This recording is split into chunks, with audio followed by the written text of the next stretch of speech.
Okay, we're back to the Trimet board meeting. As you may have noticed, I've been having tremendous difficulties getting through these board meetings, and basically that's because I'd much rather listen to dispatch calls than watch this.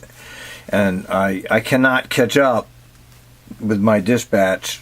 I have a methodology that I use going through the files on the dispatch, and I'm getting farther and farther behind, and I'd rather do that than watch this clown show here, because there's nothing real here. This is all, it's all scripted, and it's all cheer, rah, rah, shish, boom, bah, Trimet. Nobody better.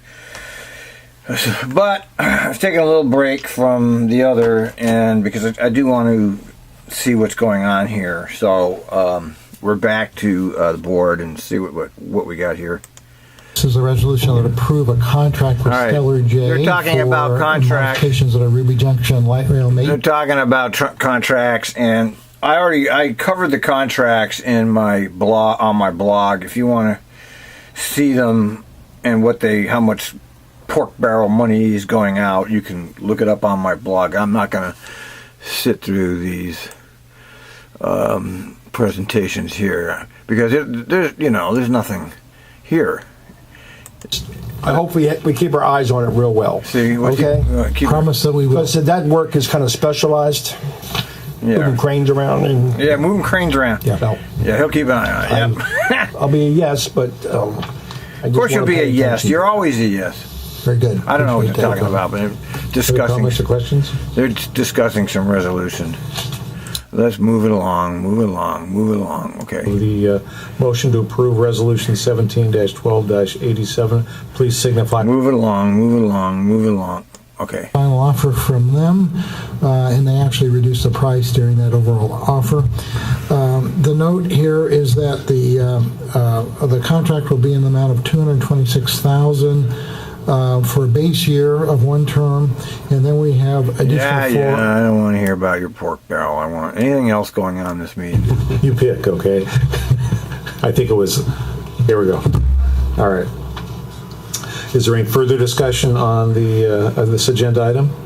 Seeing none, then I will call the question. Contracts, money. Okay, go move along. To fund the development work for the Southwest Corridor project. Oh yeah. This is a follow-on resolution that actually contracts with Met. Oh yeah, They gave Metro like $1 million to take over the Southwest Corridor. We already know just by watching the current events that Trimet's not getting the response they want from the citizenry of Portland, who happen to be very advanced mind when it comes to public transportation projects, having been exposed to it many years, and seeing how things have worked out over those years. And so the Southwest Corridor, they're going to build that. We already know that's going in, whether we like it or not. They're just trying to figure out how they're going to get the money, out of the taxpayers. So they're going to figure out some way to do it, believe me. Okay, but I don't care about it right now because I already know. Back to them. I know it's already going in, so this is just windowed. I don't know. They're talking about it. Oh wait, go back.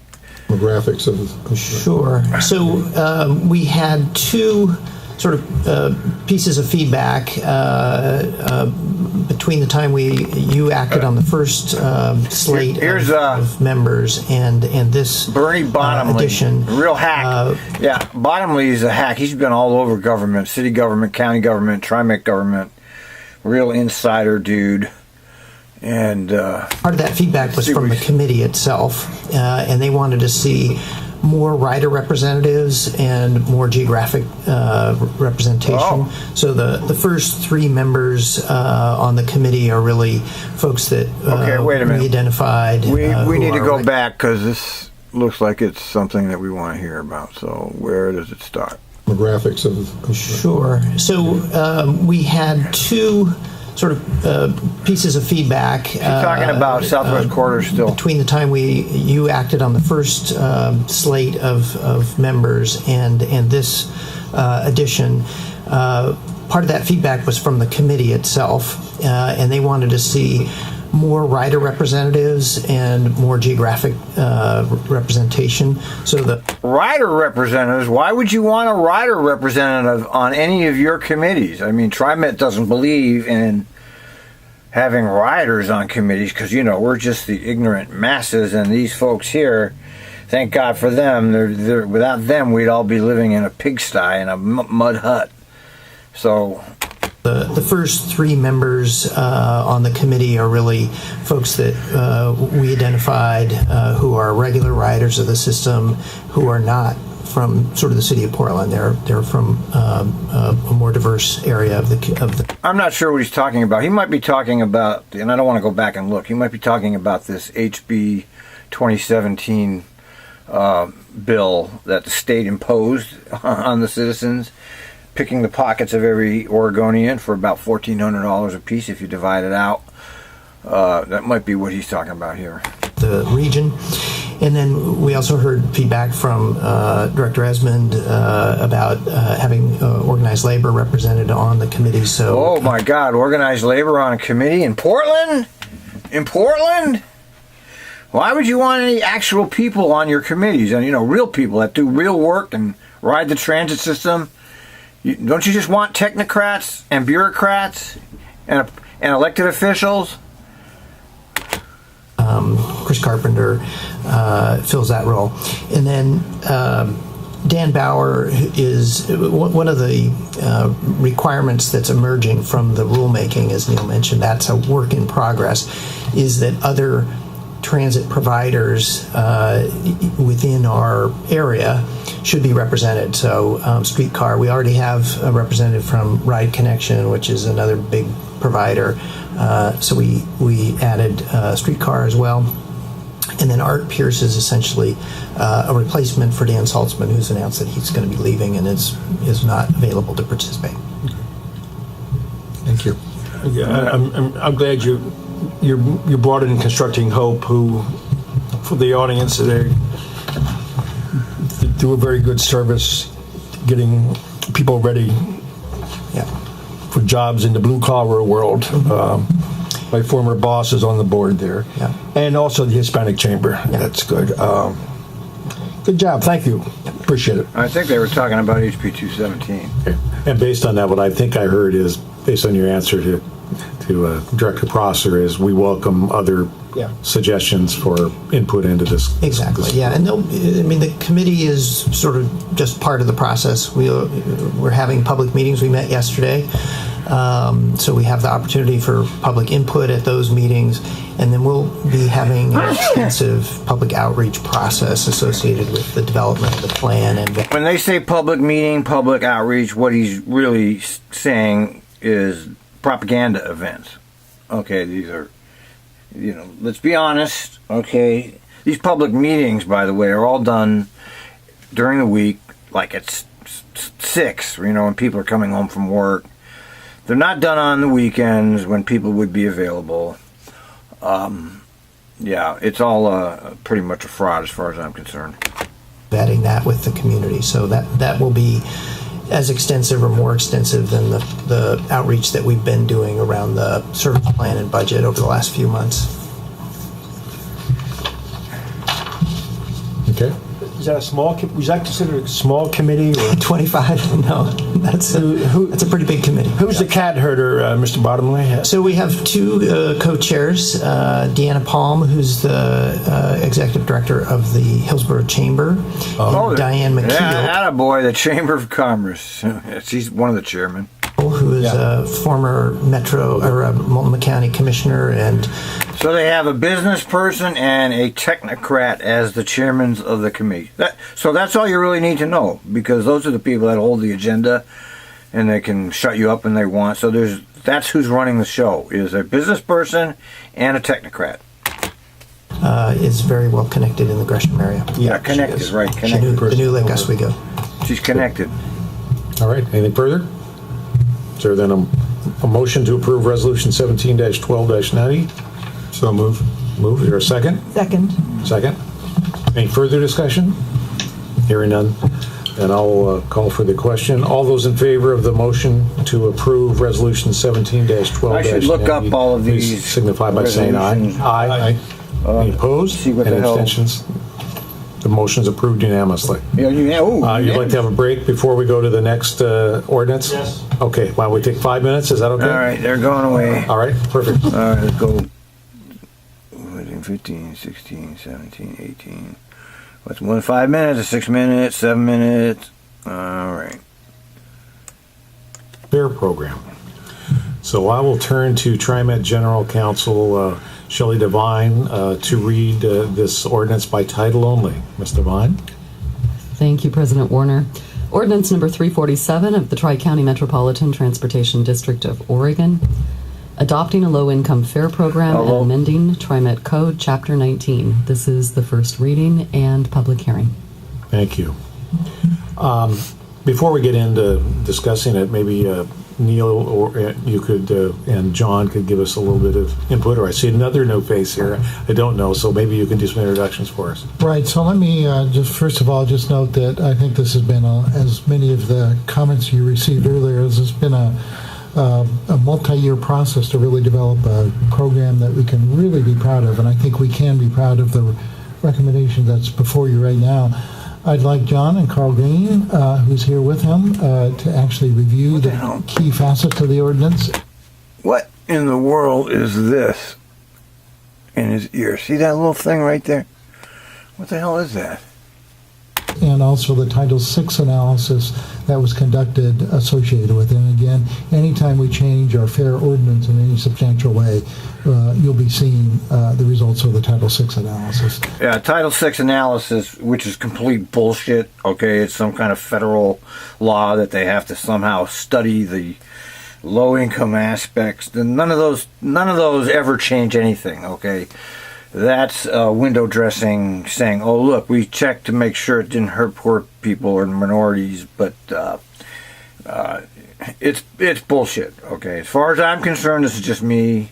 It doesn't change anything. It doesn't do anything. It's just more goddamn bureaucracy. So, John? All right. Well, good morning, President Warner. Again, my name is John Gardner. I direct diversity and transit equity, and I wanted to take this time to introduce you to Trimet's new Title VI and Equity Programs Administrator.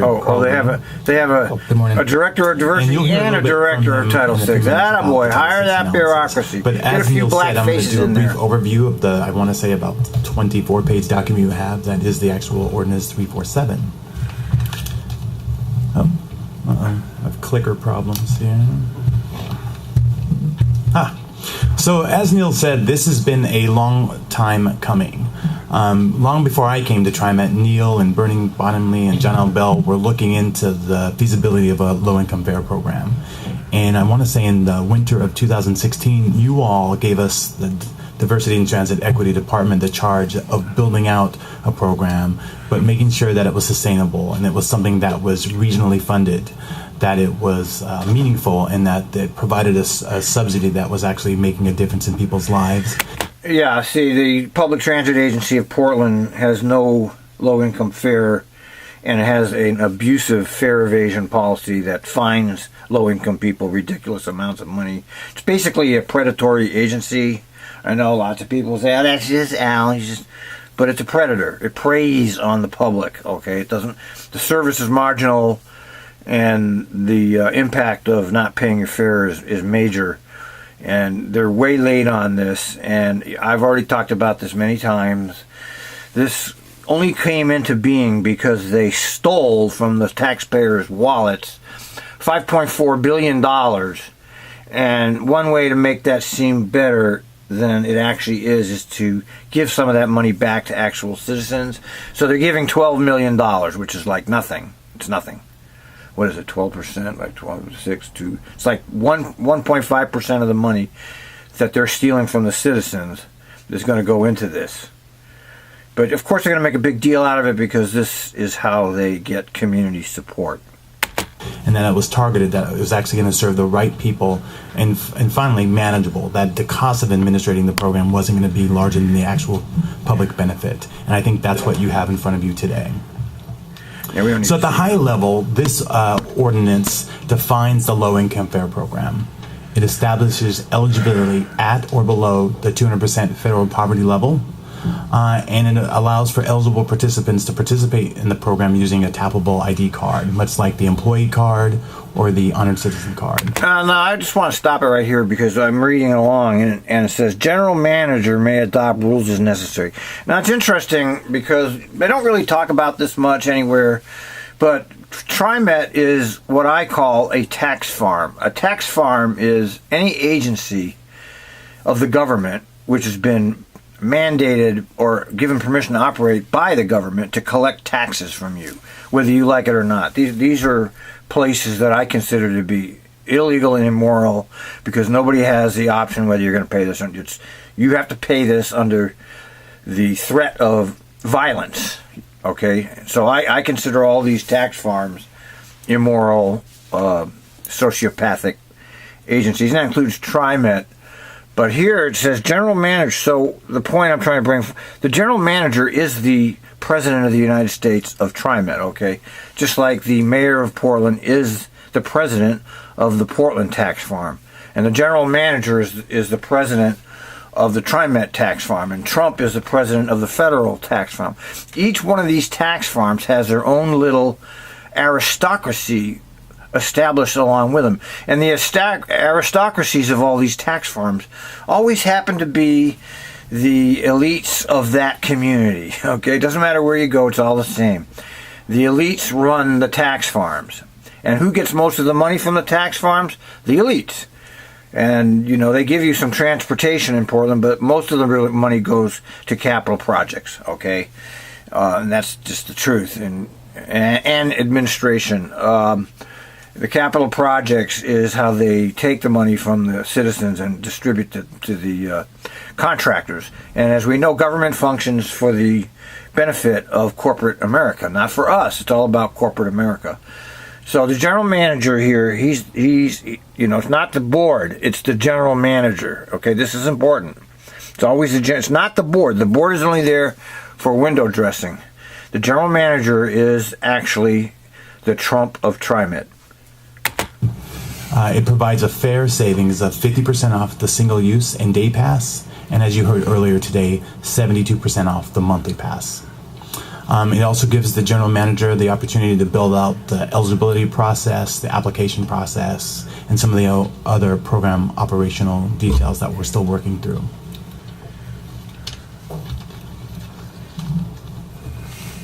Oops, did I go too far? Sorry.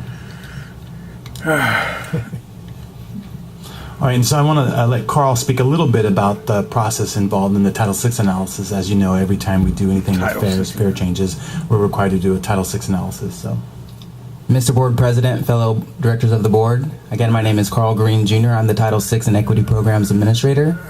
So although the benefits are implicit in the name of the program, per Federal Transit Authority or specifically Title VI, a fare equity analysis is required on this proposal. So there are two key questions that drove this analysis, and the first question was, how might decreasing adult fares for eligible riders impact minority and or low-income riders? And two, do minority and or low-income riders stand to benefit equitably from this proposal? So the analysis, there's two-level analysis that was taken for looking at disparate impact as well as disproportionate burden. The first level of analysis looked at or compared eligible and non-eligible trips minority status within each group. I don't know why they got to do anything study on this. Obviously, it's going to help low income and more minority. You're going to have a whole goddamn study about it when it's obviously logical. Group. And then the second level of analysis examined program eligible trips usage by minority status as well as low income. As far as the findings go, the analysis found that a greater percentage of minority riders would be positively affected by the fare change than the percentage of minority riders overall. And that was for disparate impact or for minority riders. As far as disproportionate burden, the analysis found that the specific structure of the fare decrease proposal will positively impact low-income riders. So at the tail end of this analysis, what we found was that concluded that minority and low-income riders will not be limited or denied benefits of the proposed changes. So that's boiling down 12 pages of research into those that one slide. So you already heard a lot about the community outreach we conducted over the last. Director Esmond. Did you have a question? I'm sorry. On the community outreach, does that include in stakeholders? Okay. Does that include business groups? Right. So the regional task force actually had participation from the West Side Economic Alliance, especially when we were in the funding discussion about how would we fund this, and that was definitely part of the conversation. Right. So in addition to the regional task force, TIAC has been part of this conversation since day one. Long before I came, I think TIAC and others were looking for a low-income fare option for riders, and so they've been instrumental in sort of framing the program, building out the outreach approach, and just keeping us on task and on mission. And so, as you heard earlier this morning from Annalisa, they're very excited on where we're at now and where we're going. But in addition to TIAC, the regional task force, we also did the community forums that I spoke of earlier, and we played a part in the fall open houses. And we also still have an online survey out that we're allowing folks to give us input in terms of the length of program eligibility, the types of documents that we should be using to certify and verify their eligibility, and just other comments. And I looked at the group of comments, I think a week and a half ago, and read through about 450 comments, and that was quite an ordeal. But for the most part, very positive, and folks are just chomping at the bit and very excited for us to get started. So, let's see, sorry. It doesn't want to go.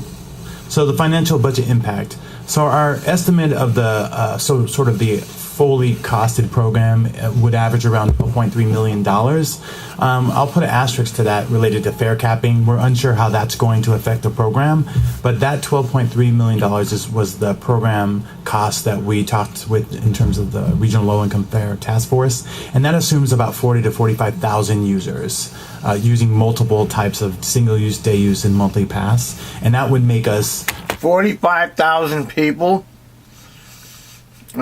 What? Let me look at that real quick here. All right, 45,000. I don't know. I'm not. They had 45,000 people, and they had. I guess a day ticket is $250 or something. Okay, times 250. That's $112,000. That's all. I don't know. Larger than the King County program. So even that will take us a few years to get to, and we don't expect our initial cost to be anywhere near that. But we've already committed to sort of launching a program this July, and so we'll have some initial upfront setup cost. So the next steps, we have a remarkable team of TriMet staff from across departments. Of course, you have a great The staff. executive team has been very generous in loaning me their experts. Oh. Chris Tucker, who you heard from earlier today, I is really love actually you. the project manager for helping us build this out, and we're leveraging everything he can show us from what he learned in building out the Hot Fast Pass system. Tom Strader is also on that team. JC Vanetta, Ryan Schaub, Tashi Forrest, Carl Green, Martine All the great Gonzalez, technocrats and at Eric and TriMet Hagan. So pulling we have down some nice TriMet six-figure salaries. from very different departments, bringing in a lot of critical energy and information to that process. So we feel really good about where the project's at this point. Still to be developed, of course, is the database for tracking the 45,000 or more folks who are going to register, the actual online application process, the marketing and communication plan. We're working with Bernie and JC staff on that. Developing the intergovernmental agreements to sort of leverage resources that exist to help register folks across the community, and then contracting with community-based organizations. So we're all prepared to start doing field training and system testing this spring, again, to make sure we're in position to launch the program this July. And so those are essentially the next steps as this ordinance goes through its second reading that you'll all do next month. So as always, a lot of information fairly quickly. Any questions? Thank you. I do have a question. Based on the experience in Seattle, you mentioned 40-some thousand potential or projected users of the program. How many of those would be new riders as opposed to existing transit riders? So None. 49s who did the research for the program thought that we could see as much as a 2% increase in ridership. So all the math is essentially based on our total ridership and all the surveys we do of the population of our riders, their income levels. So we recognize in our region we have hundreds of thousands of people that could qualify for this program, but it's not clear in the other regions that have adopted low-income fare programs that you suddenly change the general population's behaviors. But I mean, the 2% increase would be, assuming 100 million rides, would be 102 million rides. So we do see this driving new riders to the system. It won't be clear until we actually start signing people up and getting a sense of their previous rider behavior if they're new riders. Low-income riders are already riding. They're not going to. If you're low income, you're not having a car. You're already on the system. If you have to go somewhere, They're not. Is there an ability to ask individuals as What they the heck sign up is- whether There they is, can- and we can make that a point of the What the application hell? process. Other questions? And John, you may not have the answer to this, but maybe the general manager does. hey Bethel, TriMet committed when this bill was passed that it would start and launch a program early, understanding that the dollars that are to come from this will not come to 2018 and later. How is the funding being covered to launch this until we get that's actually a decent question. the funds coming in from the bill that's being produced through the state, then it will be distributed to TriMet? I will defer to Neil. And bottom line is that these will be costs that we will bear through our existing revenue sources. So it will come through our current fund balance or contingency balance in the budgets for the initial startup. And then they just get to it back note later. as a follow-up to this, the board will see a budget amendment that will deal with both the true-up of the ATU contract approval as well as the ramp-up costs associated with this program prior to July 1 and the new budget year. And then I'm sure these quote ramp-up costs are going to be significant because we always know that the bureaucracy eats up as much as they possibly can of this money. They're not gonna be, let's be cheap about it. No, they'll eat up as much as they can because that's how government functions. we'll be in the position of beginning to balance that as we consider a new budget for fiscal year 19 that really starts after the first of the year. But candidly, it is a hit to the current revenue sources, but we believe that that's affordable, and we also believe it's fair. The goal here was to begin to have this benefit available as people are asked to pay a new payroll tax rather than the employer paying, the individual. I think that the beginning costs of this are going to be very, very small. I don't know what they're going to charge off to administrative costs. We don't know. I would imagine it's $12 million is the budget. They'll probably take $2 million out in administrative costs. Generally, they take 10%, 10 to 20%. And then the rest will go to the fares. But they're not going to have 40,000 people subscribe to this, okay? You know that as well as I do. It's going to take a long time to get people to even know this exists. And I don't know what kind of paperwork barriers they're going to have. I mean, they might make it so you don't want to apply that. How much personal information do they want to take from you? We don't know we don't know what it looks like until we see it. Be paying it, so it seemed like it was an important point to really bring those 2 points in time together. And even though there will be some sacrifice on our part to do that, we thought it was well worth it. Thank you. I really knew the answer, but I wanted it emphasized so that people will understand that TriMet does care about all of its ridership. Oh, God. Now this is how you know they're so full of shit that they're sock puppets. Because what are you mouthing off that nonsense for? This is how you know that TriMet does care about all. It's just bullshit. We know it. Stop making nonsense, man. Okay, TriMet cares. Sure, they care, but like a government agency cares, which is they don't. Is working hard to meet and make this system usable for everyone, and also to he needs to retire, man. He's getting let people know that in spite of what you hear a lot about, we don't listen, we don't care, we're not doing anything, things are being done. And to do this long before we get any of the funds. Oh Jesus! This is why I can't watch this stuff, because I have to listen to shit like this. What are you talking about? I mean, how dare he even bring? Oh, we're going to put up the money ahead of time. Oh, lucky us! To try to offset it is a great move and a great gesture towards those who are dependent on These public meetings make me transportation, sick. particularly in a low fare situation. Thank you. God. Give us a fucking break. So, thank you first off to the team, and this is a heavy lift. I know that, and you guys have been working hard. This is amazing. Yeah. Oh yeah. Here we go. To get it to this point. Here they go, right jacking now, each other off again. We are working hard to get it implemented by July 1. So, hats off to everybody. So. Board members, you've heard and seen. I could have this planned out in a few days. Okay, we want to see your last 2 months' paychecks or SSI checks or okay. What do you need? You don't need anything. You need to see the last month or two of income. And what do you want to do? You want to recertify it every year? I mean, this is not rocket science. It's easy, okay, unless they make it hard. And as we know, government makes everything hard on purpose. About the outreach that's been done to help inform this proposed program.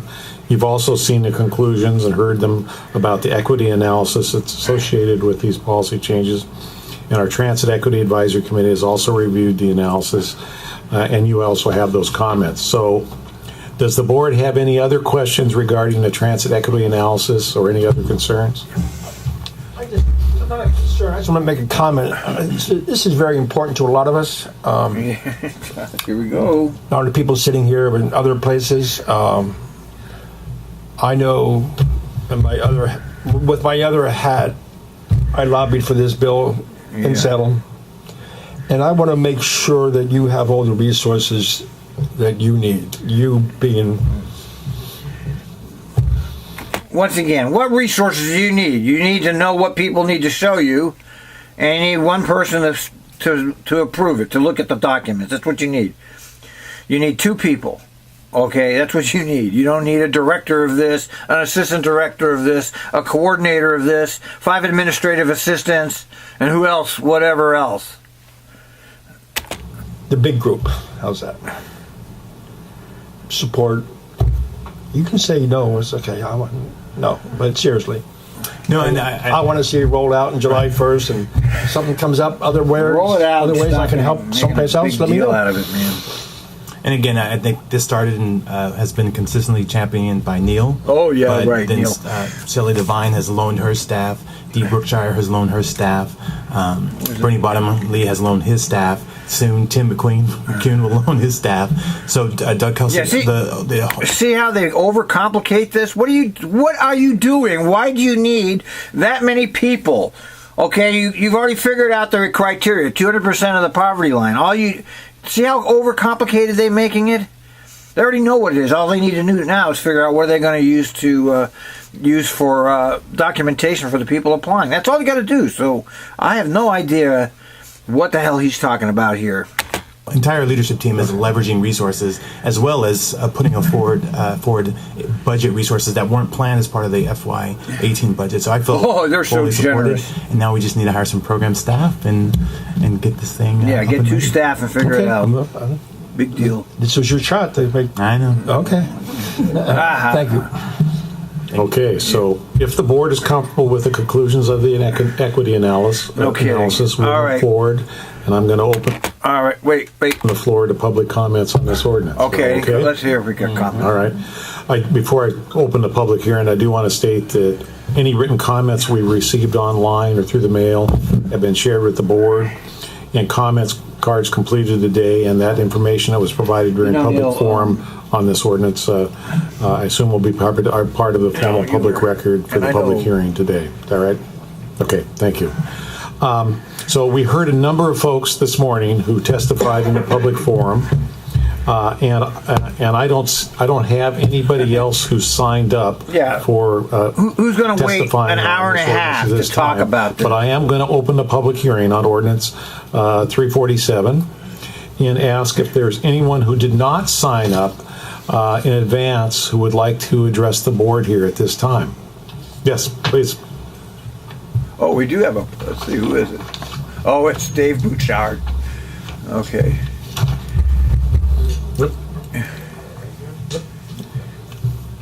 Let's hear what he has to say. He's good. He knows his stuff. So I'm David Bouchard again. And really, I really just want to say on behalf of Opal, I really appreciate that we're at this point. This was a long time coming. It took a couple of years to really get off the ground. It wasn't always easy. I know we definitely had a few moments where there was some tension, and honestly, we're wondering, are we going to be able to get this passed? And fortunately, we were, and it really is because it's not just because of our advocacy of it. Of course, that was a big part because you have to start change somewhere, and a lot of times it does come from the community, but it does speak to the boards to the willingness of you guys to. I'm not going to belabor this point, but. You have to. I mean, I understand what he's doing. It's important to stroke the egos of the people in power. The power structure demands that you stroke them to respond. If you fight them, they won't even listen to you. And this is how it's set up. But this was part of this $5.4 billion tax grab. Okay, that's the only reason it exists. Is because it was part of a bigger tax grab. All right, so let's not go, oh, this is all Neil and the board, because it's not. You have to see things in the proper context. It's they'll tell you one thing. I mean, everybody lies to us. Neil lies, and the board lies, and all government officials lie. We know that. The press lies. Everybody's lying to us. But this didn't just happen in a vacuum. This was part of a huge tax grab, and that's why it exists. Not because of the board. They could have had this years ago if they cared, but they didn't. To work with us and really help us to come up with an affordable option for all of our riders, and we're especially glad about the 200% rate and the structure of the program. That's really what we were looking for. Again, we very much appreciate everybody on the board who has had these conversations, and it is going to be good to keep working in the future. And I anticipate that we'll be able to work together to improve the experience for everybody. So again, thank you very much. You guys really deserve. Y'all deserve a hand for getting this far, and we're gonna be leaders nationally. And, no, Dave, you're not leaders. This program's already going in other places, so I know what you're doing, Dave, and I appreciate it. But let's not get carried away. So we're joining a select few agencies who have a low-income fare program. So. Kudos to all of us. In a lot of places, by the way, it doesn't cost $2.50 to ride transit. A lot of places it's $1.50. All right, Trimet is among the most expensive. For that. Good. Thank you very much for your comments. I'm glad you were able to stick around. Is there anyone else who didn't sign up earlier who would like to comment on this ordinance? Seeing none, I'm going to close the public hearing. Oh, sure, of course. I just want to make a comment here to the audience and people out there watching this. just because some of us wear a coat and a tie and our shoes are polished and our socks are match, doesn't mean that we've never been a low-income person. Well, you were a low Never income. had to get some help from the government, or had struggles. Is she trying to say? Who What is she trying to say? That he struggled. He was on welfare. He was homeless. What's he trying to say? had to use food stamps to put food on the table for their family. Half of America gets food stamps.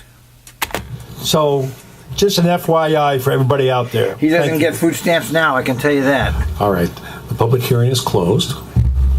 Mr. General Manager, do you have any other final comments you'd like to make before we move from this item? No, sir. All right. So, for those of you watching this and anybody Okay, well, we who's not know- been involved in this process, there is no vote today. No vote. This is our first reading. The second reading. All right, well, we'll cut it off there. Pretty much, nothing. You see, that's why I don't watch these. There's nothing there. It's just fluffiness. That's why I'd rather listen to the real act. The real action is the dispatch, because that's real life stuff. That's real life. This is some kind of weird political show here. You know, it's Trimet version of the Donald Trump show or something. It's just a little show that they do because that's what they have to do. It's part of the rules. You must provide a show for the public to try to make the public feel like you're caring about them. That's an essential aspect of government. Now, I'm glad that this is happening. Better late than never. But I sure hope Opal and other activists keep an eye on this to see how it actually plays out.